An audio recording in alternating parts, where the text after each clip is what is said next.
Olá pessoal, tudo bem? Aqui é o Thiago e nesse vídeo de hoje eu vou trazer dicas de filmes que estão disponíveis no serviço do MUBI Brasil. Essa já é a terceira edição desse quadro especial desse serviço de streaming tão queridinho pelos cinéfilos. MUBI Brasil, me patrocina! Nesse vídeo vão ter dicas de filmes italiano, francês, vai ter documentário, vai ter produção do cinema norte-americano independente, enfim, vão ter filmes para todos os gostos. Se você ainda não for inscrito no canal, se inscreva e venha comigo descobrir quais são estes próximos 4 filmes que merecem a minha indicação e que estão disponíveis no MUBI Brasil. Vamos lá?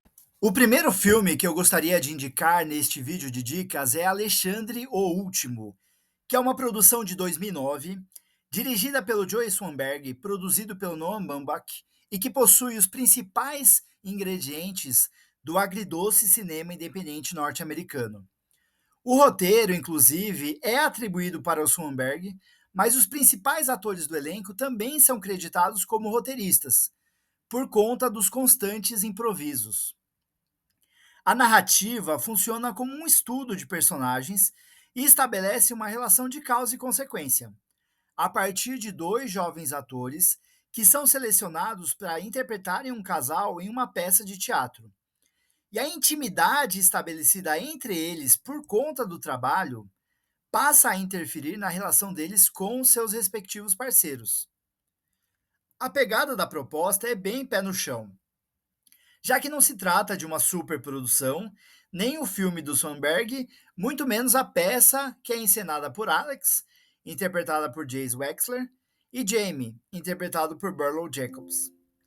Por conta dessa química de trabalho, Jamie se torna um amante mais fervoroso, mas parece desenvolver uma paixão platônica pela sua parceira de cena que atrapalha algumas das suas investidas mais íntimas com a sua nova namorada, Ellen, irmã de Alex, que parece ser muito mais bem resolvida em vários assuntos, inclusive sexuais. Já Alex se mostra mais desgastada emocionalmente e também fisicamente por conta das exigências da personagem. Logo perde um pouco da libido, o que interfere na sua relação com seu namorado, o melancólico músico Elliot, que passa por vários momentos ausentes por conta das turnês com sua banda, mas sente falta da namorada principalmente quando está presente. O elenco feminino de Alexandre o Último é muito mais eficiente do que o masculino. Logo, os maiores destaques do filme são a Jazz Wexler e a Amy Seimetz, que interpreta a Ellen. O filme nunca alcança notas maiores, sendo que até mesmo os seus melhores momentos, especialmente nesse exercício de metalinguagem e dentro dessa dinâmica entre atores e seus personagens, podem até passar despercebidos na falta de um olhar mais atento por conta da maneira como eles lidam com as frustrações, com reflexões pouco profundas e pela forma como algumas delas são ilustradas, quase sempre relacionadas ao sexo. De qualquer forma, Alexandre o Último não deixa de oferecer o melhor e o pior dessa receita de produções independentes de baixíssimo orçamento, que com o passar do tempo tornou-se mais batida e cansativa, mas que aqui reflete um pouco dessa natureza ingênua e imatura dos seus próprios personagens, mesclando um pouco dessa excitante energia mais jovial com uma ausência maior de autoconhecimento e alguns toques de narcisismo. Afinal, eles são tão jovens, já dizia o poeta. O segundo filme que gostaria de destacar é o documentário A Caverna dos Sonhos Esquecidos, escrito, narrado e dirigido pelo cineasta alemão Werner Herzog, que é um realizador muito humanista e naturalista.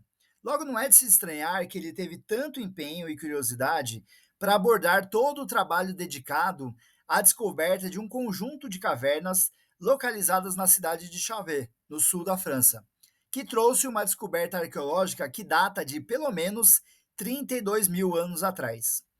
Aliás, vale a pena destacar, além desse feito histórico, a voz do Herzog, sendo que depois que você a escuta, o desejo que você passa a ter é que ele narrasse qualquer outro material audiodescritivo.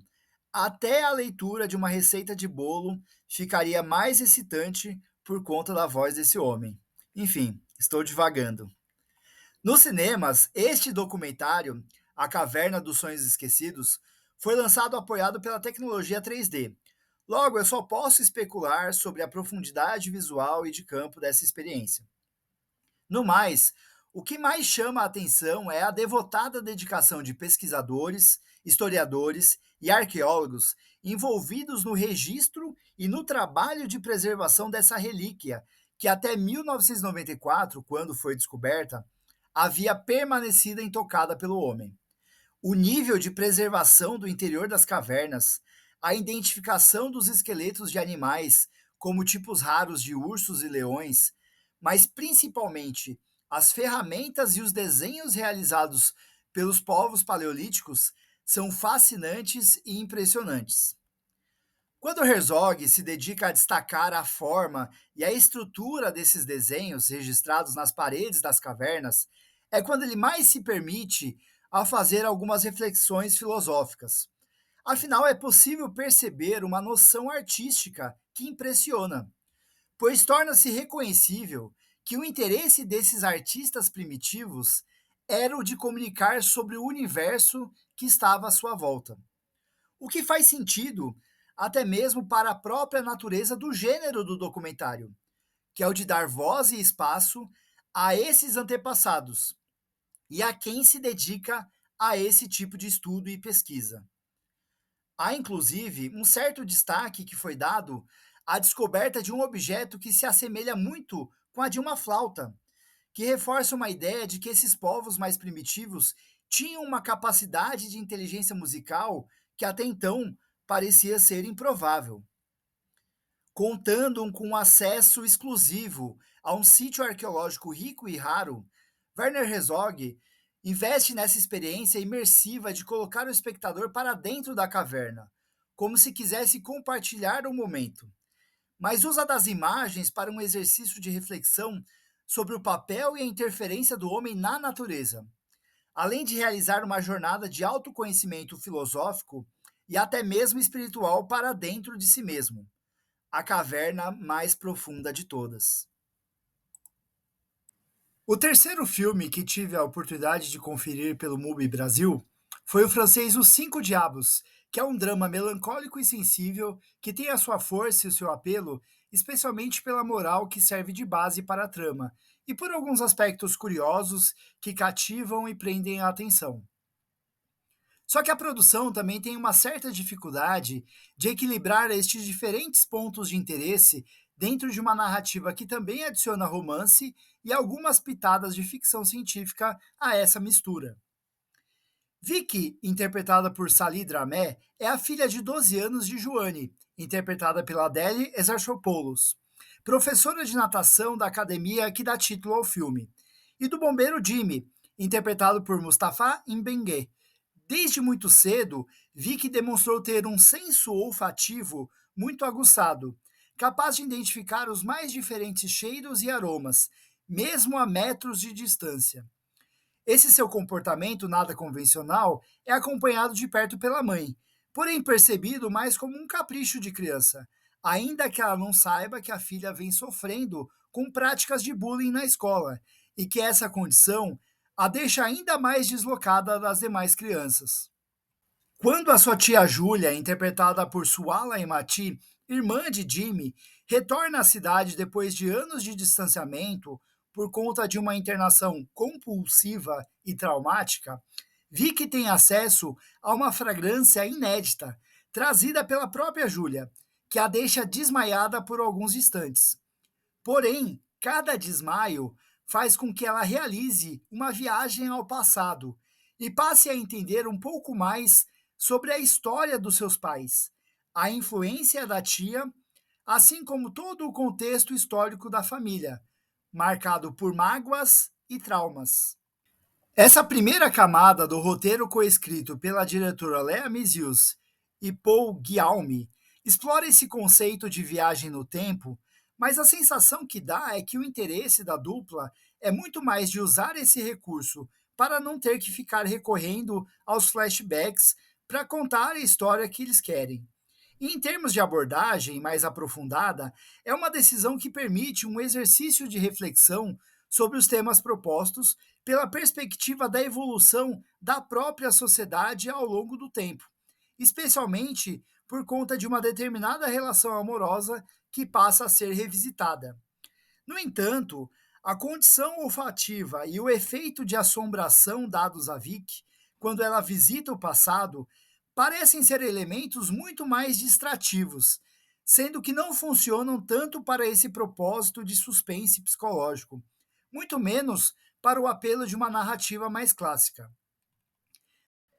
Dessa forma, os Cinco Diabos têm o tempo todo esse enfrentamento entre prós e contras, como se fosse um cabo de guerra invisível que amarra a narrativa.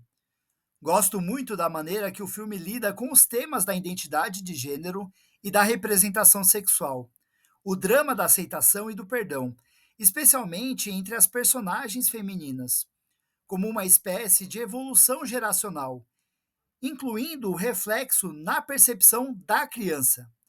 Mas esses tons de ficção científica parecem servir mais como uma tentativa de solução criativa e estética vazia e estilosa, sem justificar totalmente o seu mérito. Como se vê pelos desfechos displicentes dados ao Jimmy, a própria Vicky e até de outros personagens mais relacionados à narrativa do passado. Nada contra o conceito de não oferecer todas as respostas, mas há algumas ideias que literalmente são esquecidas no churrasco.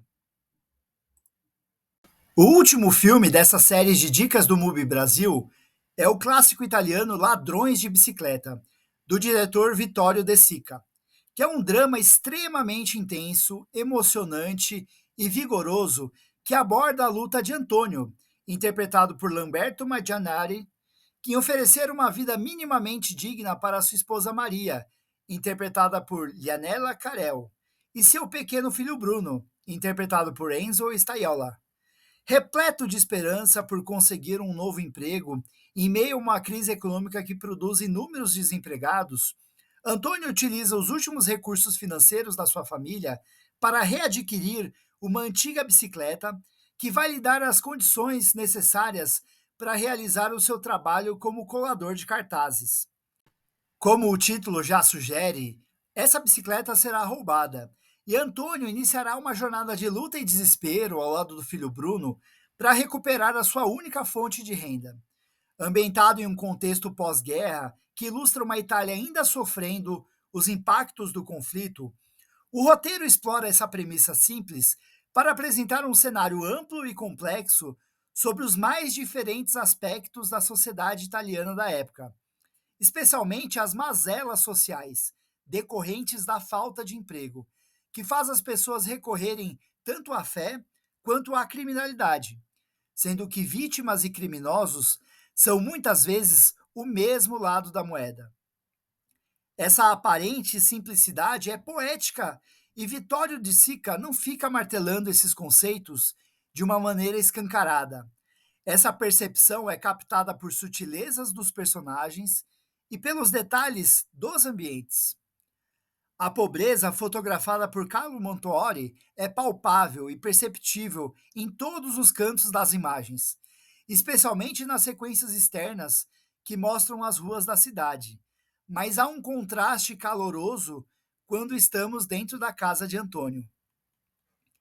É angustiante notar como o roteiro e a direção de Vittorio De Sica mexe com as nossas expectativas por diversas vezes para subverter alguns eventos e chamar a nossa atenção, como em vários momentos que antecedem o roubo da bicicleta ou durante uma passagem que envolve um afogamento, como se os destinos daqueles personagens tão desolados estivessem à mercê do acaso, quase sempre com uma tragédia à espreita. E se há um reforço muito positivo com relação aos tons de amor, fé e de esperança que existe no núcleo familiar de Antônio, é para reforçar ainda mais o peso do dilema moral do personagem, que a partir do roubo da bicicleta passa por inúmeras situações de humilhação e descrédito. E a trilha sonora do Alessandro Sigolini embala esses momentos com melodias marcadas muito sensíveis e delicadas, mas que também não pedem para o espectador derramar lágrimas a qualquer custo. Lamberto Majorani é um ator de poucos recursos, mas extremamente autêntico e generoso em cena, o que empresta muita integridade à figura do Antônio. Logo, é natural que a gente nunca queira largar a mão dele, do início ao fim do filme.